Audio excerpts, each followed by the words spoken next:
Hello and welcome to my Disney Brain. Today is August the 12th, and my name is Kelly, and you found my Disney Brain podcast, and we certainly appreciate you hanging out with us today. Actually, it's just me in the studio today. The girls are going to be back soon. I am in this studio solo today because there's a project that I've been working on and some research that I've been doing for a particular portion of the podcast that I wanted to implement. And that is a more academic and educational piece of Walt Disney World. So I'm going to kind of launch that out today. So I'm hanging out by myself. So if it's your first time, welcome aboard. You picked a really good time to be here. We're going to learn a lot today. Please go ahead and lock us in to wherever you listen to podcasts currently. As well, those that are continuing to support the podcast week after week and month after month. Thank you so much from myself, from the girls. We really enjoy doing this. Probably as much or more as you guys enjoy listening to it. So thank you for supporting us. Speaking of support, if you could continue to follow us on our social media platforms, Instagram, Facebook, and of course our website, mydisneybrain.com, we'd appreciate it. If you share it with your associates, your friends, your coworkers, we would appreciate it even more. Thank you, and let's jump into it. So one of the things that I like to do is learn as much as I can about any particular thing I'm interested and passionate about. And of course, one of my passions, as you can see, is Walt Disney World. And I began to research, from a historical standpoint, Walt Disney and Disney World and different things like that. And I thought perhaps the podcast audience would be just as interested to know some of this information as I am. So here you go. We're going to start off with a deep dive, what I'm calling a deep dive into the resort histories. And we're going to start with my favorite Walt Disney World resort. And that is the Walt Disney World, or the Disney's Polynesian Village Resort. So let's just jump into it. 1969. So when it begins, 1969, Disney announced 5 theme parks for its project's first phase. 2 of them opened October 1, 1971. One of them was the Polynesian Resort, the other, the Disney's Contemporary Resort. And I think there's some back and forth as to who opened first, but those are the 2 that were there opening day. Now, early concepts of the Disney's Polynesian Resort actually featured a 12-story tower. It was much different than what it looks like today. It was a more bolder design, and it may have even looked more at home among the luxury hotels on Honolulu's Waikiki Beach. By 1970, the site plan had evolved to a more architecturally authentic village layout, much of what remains today and how we know the Polynesian. Now, incredibly, the construction began in February of 1971, less than 8 months before the first guest was scheduled to arrive. That's some quick construction. Now, granted, they had armies of people, working on the park and working on these resorts, but still, that's pretty fast. Now, Disney's Polynesian Resort and Disney's Contemporary Resort were both designed by WED Enterprises. Now it's called Walt Disney Imagineering, the California architectural firm of Weldon Beckett and Associates, and the United States Steel Corporation. Each of these resorts was built with a unique process called unitized modular construction. Unitized modular construction, which basically means some of the work was being done off-site.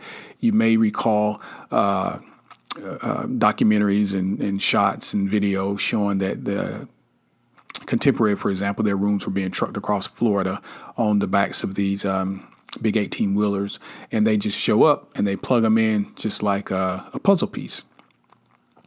Now, Disney did a very smart thing to help them learn the hotel business. They leased the Hilton Inn South in Orlando, Florida. It opened May 1970, and they used that 140-room hotel as a kind of a living laboratory. They were developing everything from training manuals to restaurant menus, and they later used it, of course, in their own resorts. The remaining Phase 1 resorts that didn't make the cut were inspired by Asian, Venetian, and Persian motifs. For decades later, they remain tantalizing examples of what might have been and still what may be. I still hear sometimes that there's room for additional resorts, and I'm sure some of these are still popping up into the minds of the Imagineers. Now, the Polynesian Village opened with this iconic Grand Ceremonial House lobby. The building, the building currently at that time held 492 guest rooms.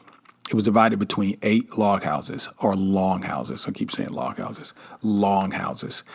Now, these original buildings, they were named Bali High, Bora Bora, Fiji, Hawaii, Maui, Samoa, Tahiti, and Tonga. And you're going to love this. The rooms in 1972 were priced from $29 all the way up to a whopping $44. I think we could probably get a drink, 1 or 2 drinks for $29, and maybe we could get breakfast for $44.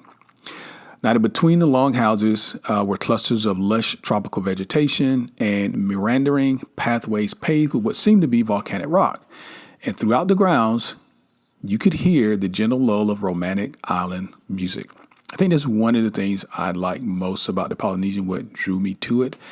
The wonderful water features. I'm going to talk about it in a little bit in a minute, but I was a fan of the old big water feature that made so much noise and it was so big and took up so much room. I really liked that. And I really liked coming in on the floor level, ground level, and the water features and the torches and the music and the cast members meeting you with the leis. It is such a transportive experience.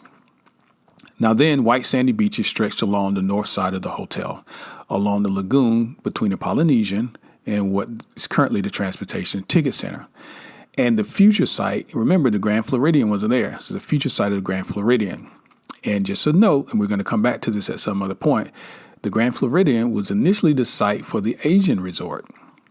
Now, a marina was also recessed into the appropriate center of the hotel, with a dock extending out into the lagoon for guests wishing to access other parts of Walt Disney World via motor launch. A loud and colorful marriage of early 1970s designs and traditional Hawaiian elements dictated the room furnishings. Also the carpet patterns and, of course, the cast member costumes for the Polynesian's first decade of operation. Now, this was immediately evident upon entering the Grand Ceremonial House, where the green and the turquoise tiles on the main lobby competed with the 2.5-story atrium for your attention. The atrium is home, or was home, to a mini island of rocks, waterfalls, and lush vegetation. And it generated a great atmosphere and it held guests spellbound for several minutes upon first contact. I know it did me. Now, adjoining the Great Ceremonial House was the Outrigger Assembly House, previous home of the Papiti Bay Veranda, and several arrangements of shops that had been remodeled consistently over the years. The Polynesian's original restaurants, they were the Papiti Bay Veranda and the Coral Isle Coffee Shop. This was later called the Coral Isle Cafe. They were supplemented by the Taboo Lounge, Captain Cook's Hideaway Lounge, and the Barefoot Snack Bar. The Papiti Bay Veranda, it was a French colonial restaurant, and it served breakfast, lunch, and dinner with nightly floor shows. It and most of these other locations survived in and up to the early 1990s in one form or another, but subsequently their renovations of the resort led to many new names and many new shifts in decor, of which closed out the 20th century. Shopping options also existed. Some of them included the Polynesian Princes, Robinson Crusoe Esquire, Village Drugs and Sundries, Trader Jack's Grog Shop, aka Trader Jack's Grog Hut, and News from Civilization. None of these institutions exist in their original state, but some remnants have carried on bravely. Among the services available at the resort included Village Florist, the Pretty Wahine Beauty Shop, the Ali Nui Barbershop, and the King Kamehameha Concierge. I am sure I mispronounced that. It is spelled Kamehameha Concierge. Now, in keeping with one of the very first concepts for the hotel, and for many years, I'm not sure if you know this or not, but the Polynesian had the only swimming pool. It was constructed as a hidden grotto with waterfalls and a slide built into the surrounding rockwork. It was so appealing to the kids that the slide into the unheated pool remains in use even during the colder months of January and February. The original pool was demolished and it was rebuilt for a reopening in the year 2000. It had a larger body of water and larger volcanic rock focal point. The resort's first signature entertainment production was called the South Seas Luau, was initially presented on a small open-air stage. It was on the beach. Now, this left the affair subject to the unpredictable Central Florida weather, of course. And in 1973, the fully sheltered Luau Cove opened with a 500-guest seating capacity, and it enabled the show to go on nightly year-round, regardless of the winds and the rain. Now, of course, if a hurricane came, that was going to shut anything down. One luau photo that was taken for promotions included King Leonidas from the Bedknobs and Broomsticks story as he was elevated above a wicker chair. Now, a more exotic water element was never made it in as a regular operational part of the Polynesian. It was a wave machine. It was a subject of intense cast member interest in the early 70s. And it was actually built off the southern shore of the Beachcomber Isle in the Seven Seas Lagoon. Now, this mechanism, it was championed at length by then WDW Operations Chief Dick Nunes. It was intended to provide breakers capable of sustaining surfers. So they wanted to kind of replicate what's going on at Typhoon Lagoon, I assume. And that's exactly what it did. After several delays. Now, unfortunately, the waves eroded the shoreline near Luau Cove, and the machine was permanently retired. And that later became an artificial reef. Another aspect of the resort, in terms of change, has been the watercrafts that are available for guests. You may refer back to a podcast that we did. It was called Did You Know?, where we went around and did some research at Walt Disney World Resorts and talked about the different things available. And one of the things we talked about were watercrafts. There are about 4 or 5 different watercrafts that you can rent just as a guest without having a captain's hat or a license, that you can traverse the Seven Seas Lagoon that we thought were pretty interesting. And that was something that was even done back then. Now, gone are the days when as many as 8 people piled into a 40-foot Polynesian war canoe and took off across the Seven Seas Lagoon toward Real Islands. It doesn't sound safe at all. And before those crafts sailed into the sunset, the circular bob-around boats, each with an independent stereo system, mind you, had already been retired. Neither of those vessels could hold a candle to what was called the Eastern Winds. It was the Polynesian's very own floating cocktail lounge. It was 65 feet long. It was normally tethered dockside at the hotel's marina. It was a real boat. It included a deck, a captain's lounge, staterooms, and of course, lovely serving hostesses.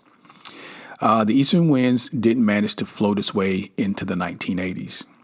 The first encroachment on the resort's territorial boundaries, and hence its intimacy, came in 1978. There were 144 rooms open in the new longhouse of Oahu.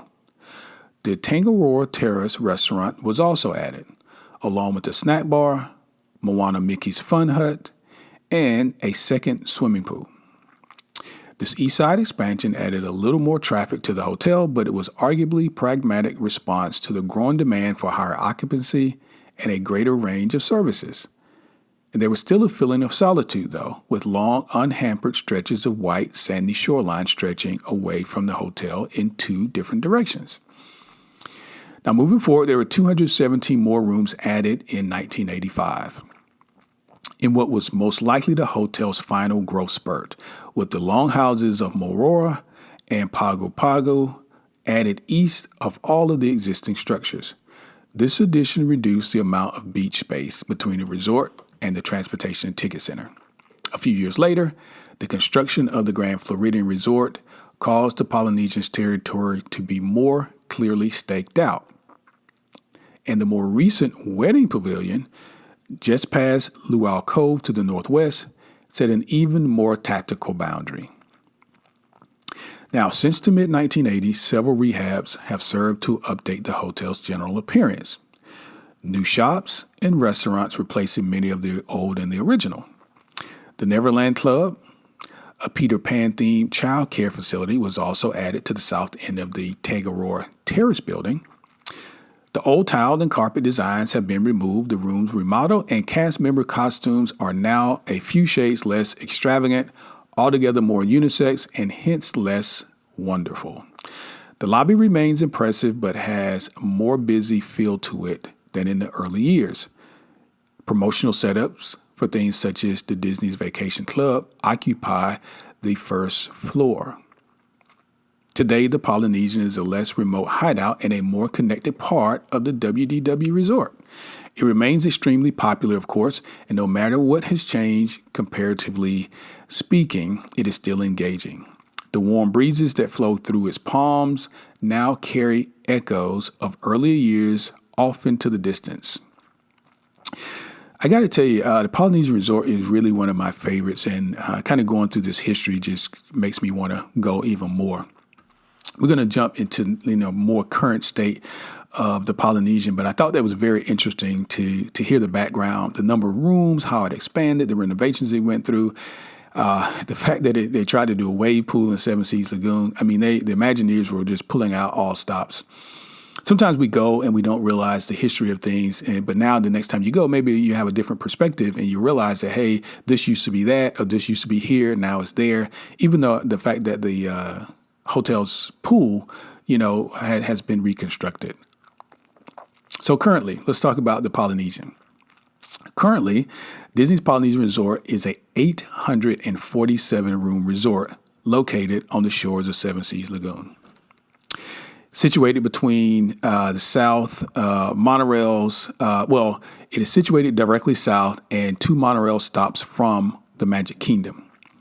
Polynesian occupies 39 acres, and it is styled, of course, as a South Pacific paradise, complete with beaches, tropical landscaping, waterfalls, and bamboo tiki torches, which I love.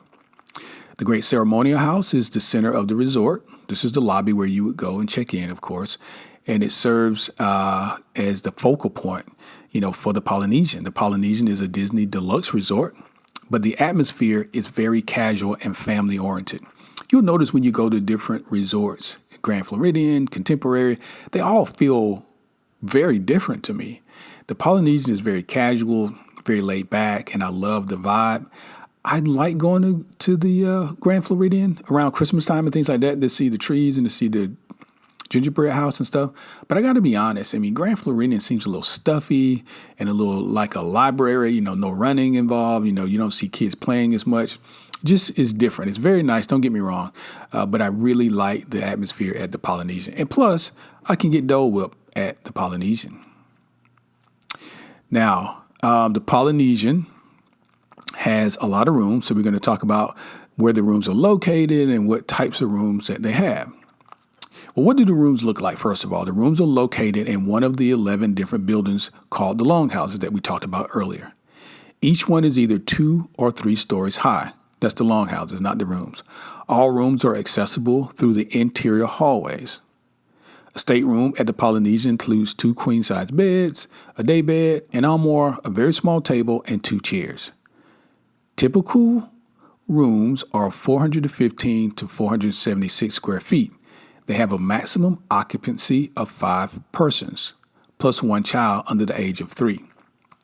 All rooms come equipped with an ironing board, small refrigerator, Disney sundries, that's soap and shampoo, coffee maker, safe, a dock for your phone or iPad, and a hairdryer. Now, there are king-size beds available in some rooms as well. There are suites. They're located exclusively in the Tonga Longhouse. They can accommodate between 4 and 9 people. In April of 2015, the Disney Vacation Club component was open. The lagoon views offer views of Seven Seas Lagoon. The Polynesian also offers unobstructed theme park views at a slightly higher rate. Standard view rooms feature views of the Polynesian's tropical landscaping and the walkways. Views of the marina or of the pool are included in the standard category. Standard view rooms may also face the parking lot. Again, specific views within these 2 categories may be requested when you book, when you make your reservations, but they cannot be guaranteed necessarily.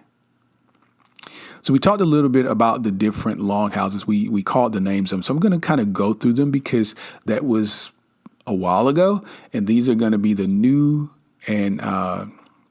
names of the longhouses and what they formerly were. For example, Tonga.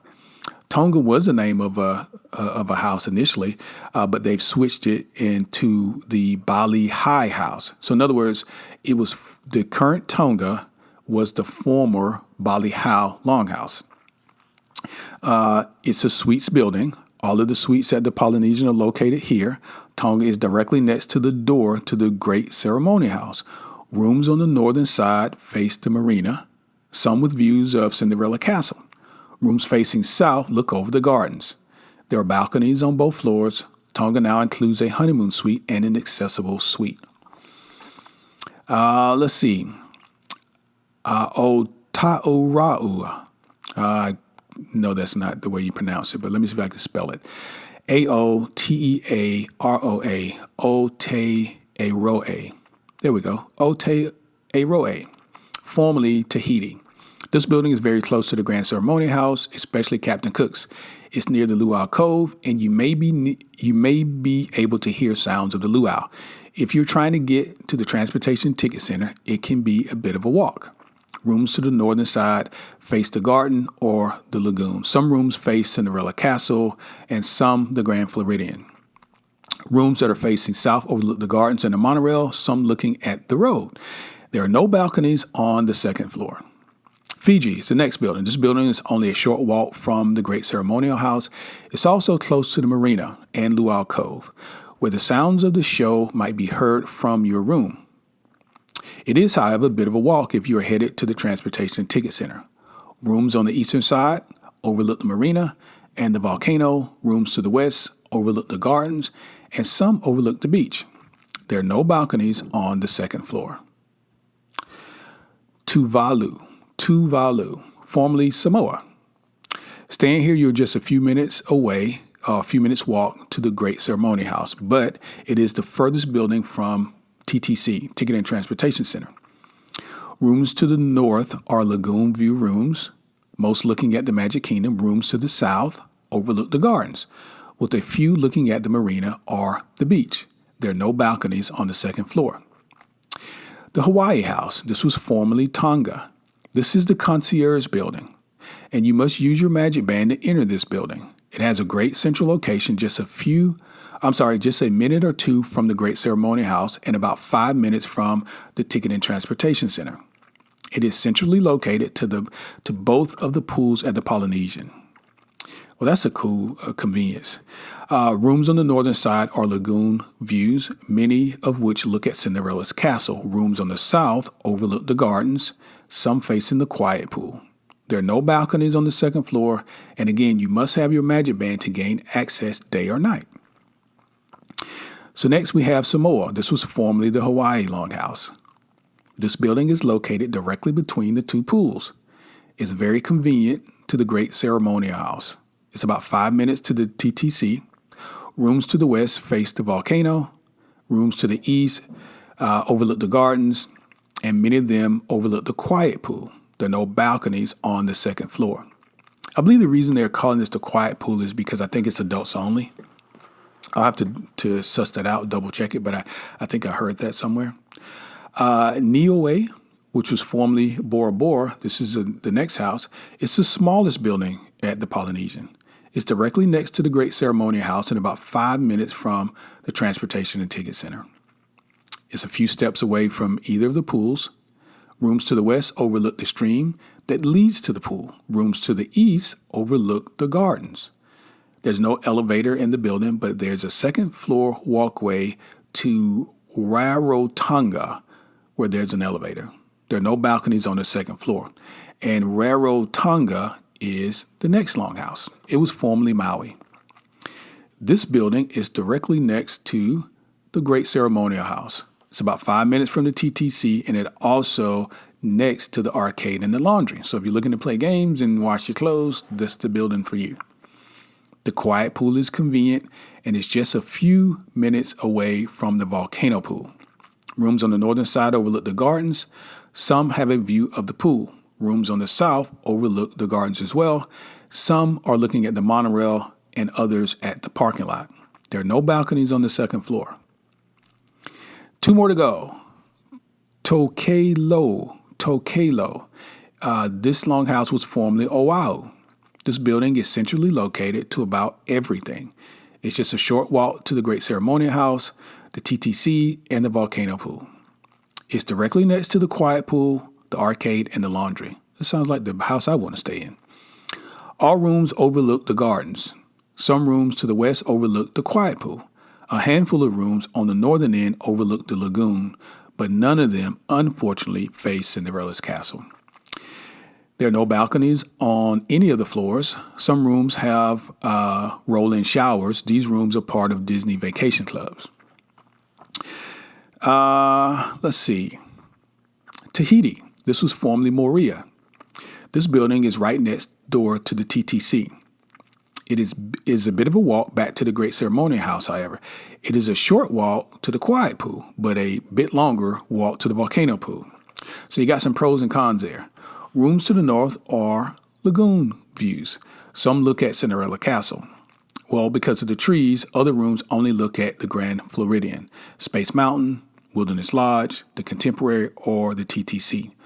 All rooms to the south overlook the gardens. There are balconies on all of the floors. These rooms are part of the Disney Vacation Club. Rapa Nui, formerly Pago Pago. This is the last building. This building is next to the TTC. It's a bit of a walk back to the Grand Ceremonial House.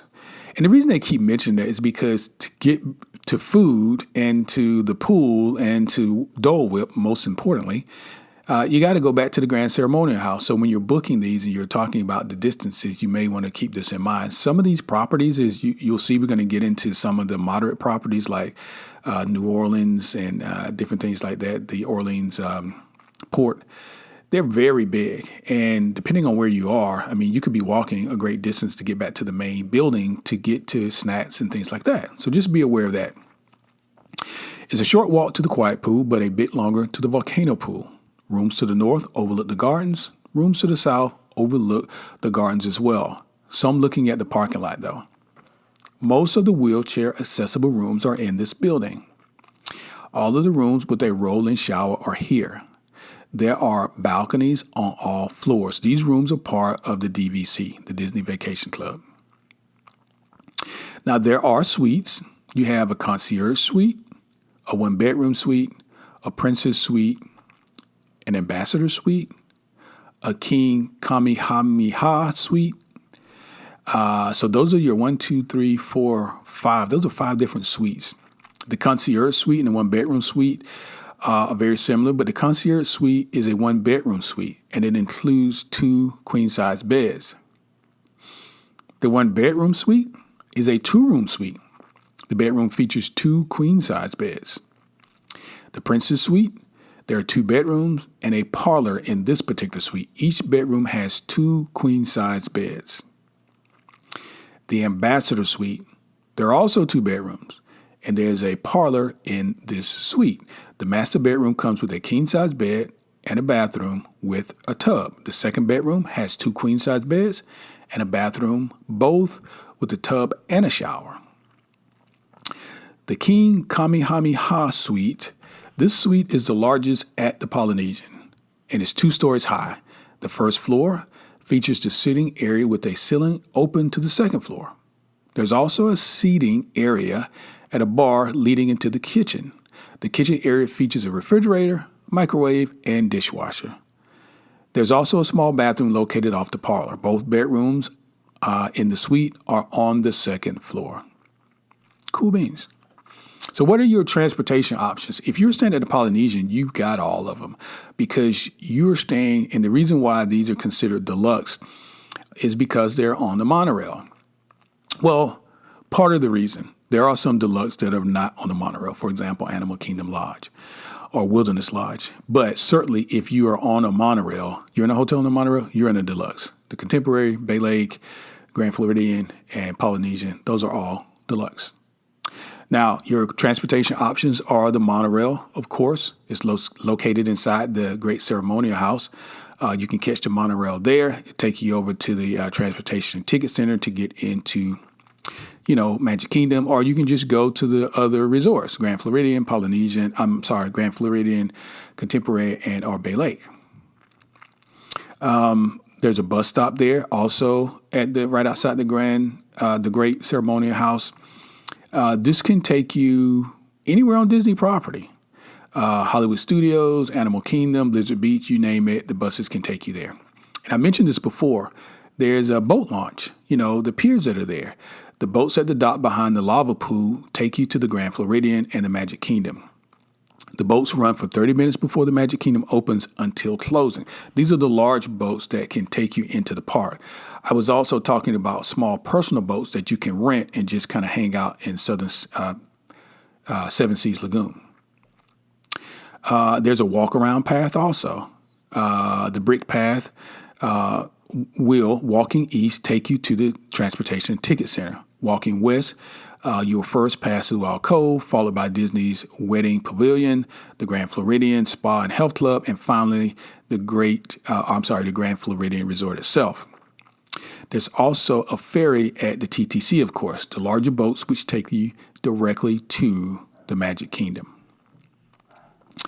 Now, lastly, we just kind of go over some of the current amenities as it relates to shopping and dining at the Polynesian, and we'll be done. The Polynesian has 2 full-time and 2 full-service restaurants, 1 dinner show, and 1 quick-service restaurant. The first is called Ohana. It's a large family-style restaurant, and it's located on the 2nd floor of the Great Ceremonial House. It serves breakfast and dinner. Kona Cafe, which I love, is a mid-size a la carte restaurant. It's located on the 2nd floor of the Great Ceremonial House also, and it serves breakfast, lunch, and dinner with Asian influences. If you're looking for sushi, this is your spot. Kona Cafe is noted for its signature breakfast dish, Tonga toast. Tonga toast is like a tradition. I got it the first time I went to Kona Cafe. I couldn't finish it. It's this really thick, I don't even know how to describe it. It's kind of like French toast, but I don't want to say that because it's not. And then it has banana and it's just really rich. So it's a little much for me. It was very, very good, but I just couldn't finish it. It is a French toast stuffed with deep fried bananas and covered with sugar and cinnamon. So there you are. If you think you can eat that, go for it. But it is found at the Kona Cafe. What else? Disney Spirit of Aloha dinner show, which is very popular. This is a musical dinner show, and it's called the Spirit of Aloha dinner show. It's performed on Tuesdays through Saturday nights, 5:15 and 8 p.m. at the Luau Cove. The Luau Cove, of course, we talked about, is an outdoor pavilion. Now, what are some of the quick service places and lounges? First of all, there's Captain Cook's. Captain Cook's is a quick service restaurant. It's on the 1st floor, and it's also in the Great Ceremonial House. It's open 24 hours a day. It has island-style fare. You can get sandwiches and drinks and things like that. They're not alcoholic drinks, I don't think, but, like a tea or a Coke or something like that. The Tambu Lounge, it's a bar. It's attached. It's an attached lounge area adjacent to Ohana on the 2nd floor of the Great Ceremonial House, and it operates in the evenings. There's a Barefoot Pool Bar, obviously outside. Barefoot Pool Bar is a poolside bar offering a full selection of services, beverages, early afternoon to mid-late evening hours. Trader Sam's Grog Grotto, which I have yet to go into because each time I go, I'm either too early or I just can't go when it's late. This opened in 2015. Trader Sam's is a tiki bar inspired by the Jungle Cruise, the Enchanted Tiki Room, and the former 20,000 Leagues Under the Sea.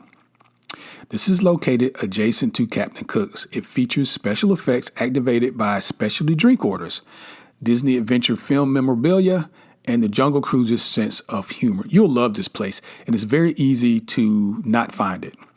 So on your way to Captain Cook's, there's just a door on the right-hand side, it says Trader Sam's, and it's usually closed. And if you're walking and talking, you're just going to walk right by it. But that's where Trader Sam's is. What do we have next? The Oasis.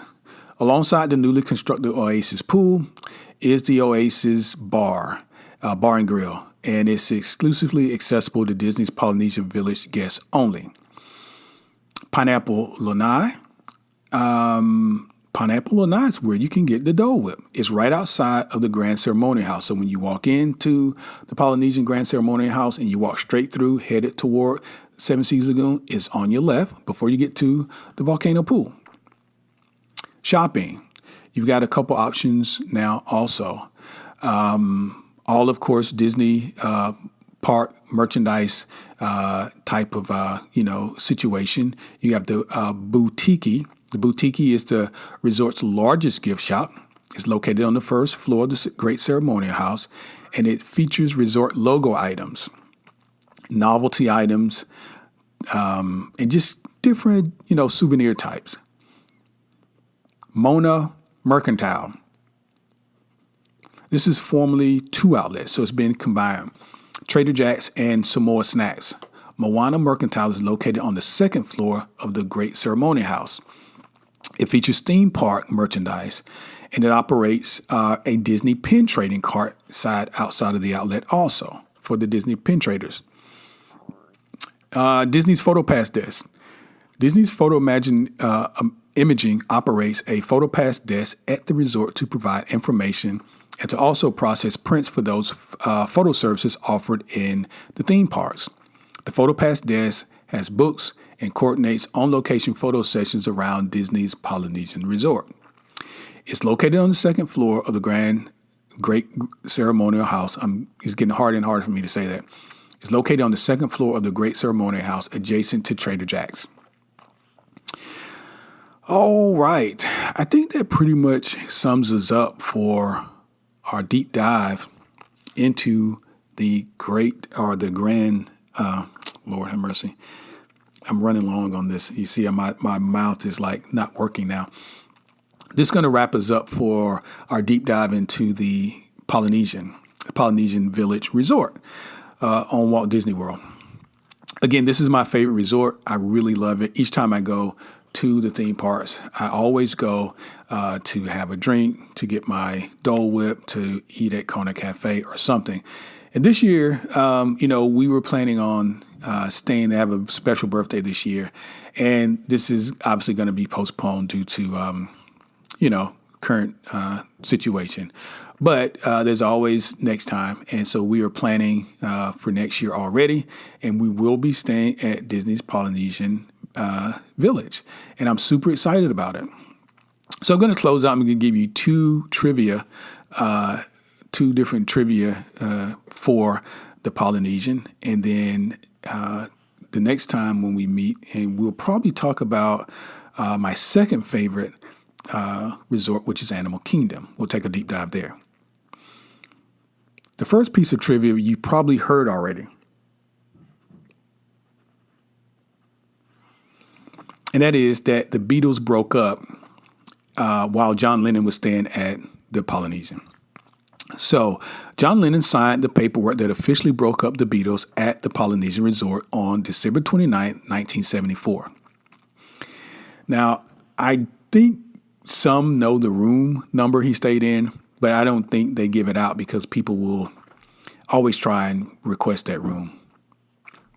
But he did stay there, and I do know the room was on the first floor.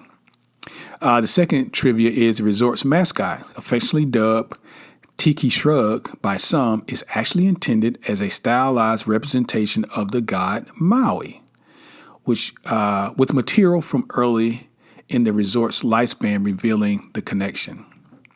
So this is the statue that you see when you first come in that's on the smaller water feature now that has the laser around its neck. So those are your two trivia pieces for the Polynesian Village Resort. Listen, guys, I really do appreciate you hanging out with me this week. I hope you found this interesting, and let me know. I mean, shoot me a message on Facebook or a comment, via Instagram as it relates to this particular podcast because I want to continue to do this. I find it very, very interesting and informing. It just kind of keeps me in the Disney mindset and in a positive mindset. Keeping your mind focused on something positive is always a good thing. So again, thank you for joining me. It's been my pleasure to host you here this week. Continue to check back. Again, share our podcast and, with your friends and associates and loved ones as we continue to grow. We appreciate you and we'll see you soon. Take care.